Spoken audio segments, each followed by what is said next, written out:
Rasulil Karim, amma ba'd. Assalamualaikum warahmatullahi wabarakatuh. InsyaAllah pagi ini kita dengar beberapa buah hadis mengenai solat berjemaah.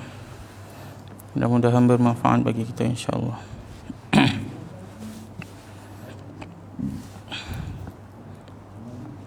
An Utsman bin Affan radhiyallahu anhu qala sami'tu Rasulullah sallallahu alaihi wasallam yaqul من صلى العشاء في جماعة فكأنما قام نصف الليل ومن صلى الصبح في جماعة فكأنما صلى الليل كله.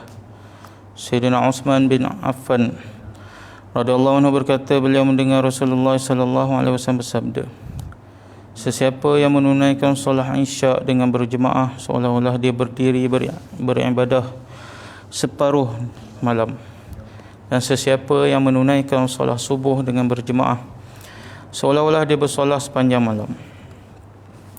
Sayyidina Utsman bin Affan radhiyallahu anhu berkata bahawa beliau mendengar Rasulullah sallallahu alaihi wasallam bersabda, sesiapa yang menunaikan solat Isya dengan berjemaah seolah-olah dia berdiri beribadah separuh malam, dan sesiapa yang menunaikan solat subuh dengan berjemaah seolah-olah dia bersolat sepanjang malam.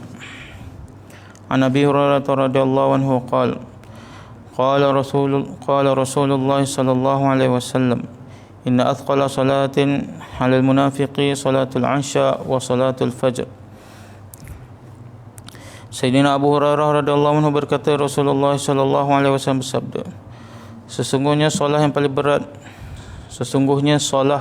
berat bagi orang munafik ialah solat Isya dan solat subuh. Sayyidina Abu Hurairah radhiyallahu anhu berkata, Rasulullah sallallahu alaihi wasallam bersabda, sesungguhnya solat yang paling berat bagi orang munafik ialah solat Isya dan solat subuh. An Abi Hurairah radhiyallahu anhu anna Rasulullah sallallahu alaihi wasallam qala, walau ya'lamuna ma fi tahjiri lastabaqu ilaih walau ya'lamuna ma fil atamati was subhi la tauhuma walau habwan. Sayyidina Abu Hurairah radhiyallahu anhu meriwayatkan bahawa Rasulullah sallallahu alaihi wasallam bersabda, sekiranya manusia mengetahui kelebihan pergi ke masjid untuk solat zuhur pada waktu panas tengah hari, maka mereka pasti akan berlari-lari untuk pergi. Sekiranya mereka mengetahui kelebihan solat Isya dan subuh, pasti mereka akan pergi ke masjid untuk menunaikan kedua-dua solat itu walaupun dengan merangkak disebabkan sesuatu penyakit. Sayyidina Abu Hurairah radhiyallahu anhu meriwayatkan bahawa Rasulullah sallallahu alaihi wasallam bersabda, sekiranya manusia mengetahui kelebihan pergi ke masjid untuk solat zuhur dan pada waktu panas tengah hari, maka pasti mereka akan berlari-lari untuk pergi. Sekiranya mereka mengetahui kelebihan solat Isya dan subuh, pasti mereka akan pergi ke masjid untuk menunaikan kedua-dua solat itu walaupun dengan merangkak disebabkan sesuatu penyakit. An Abi Bakrah radhiyallahu anhu qala Rasulullah sallallahu alaihi wasallam, man shalla subha fi jama'atin fahuwa fi dhimmatillah, faman akhfara dhimmatallah kabbahu Allahu fin nar liwajhihi. Sayyidina Abu Bakrah radhiyallahu anhu berkata, Rasulullah sallallahu alaihi wasallam bersabda, sesiapa yang menunaikan solat subuh dengan berjemaah, maka dia berada dalam pemeliharaan Allah Subhanahu wa taala.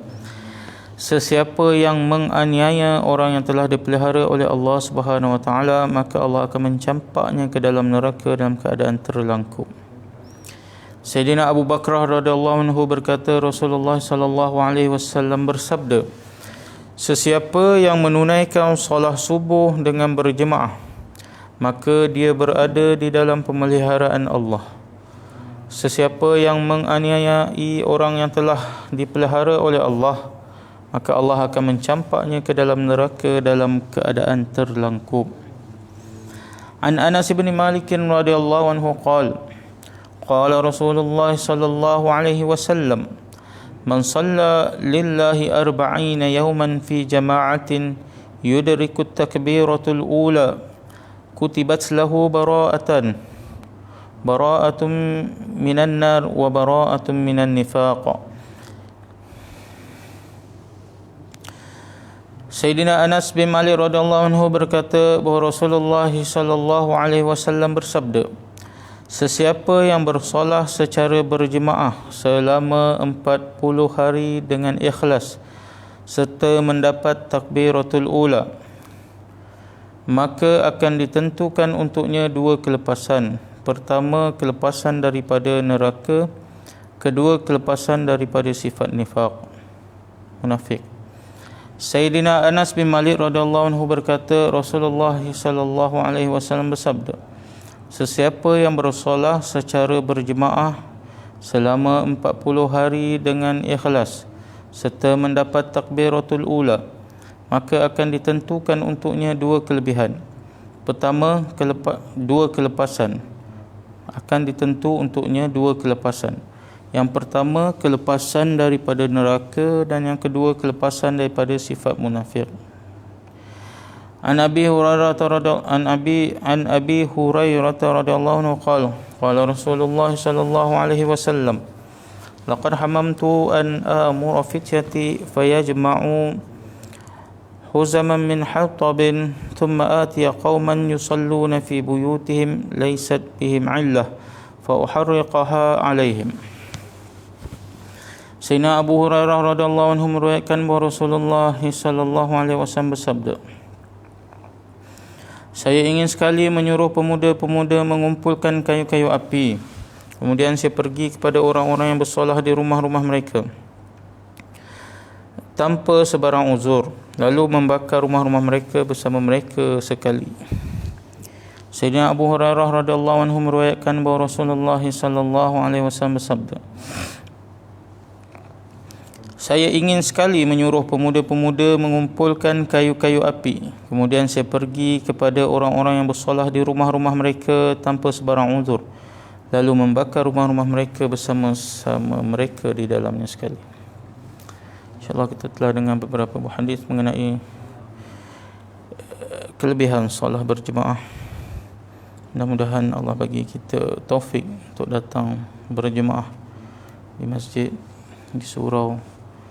Dan sekarang ni kita telah dibenarkan untuk solat berjemaah di surau dan masjid dengan bilangan yang ramai. Jadi kita ambil kesempatan ni. Dan takut-takut nanti ke depan tak dapat lagi. Dan kita rugi lah.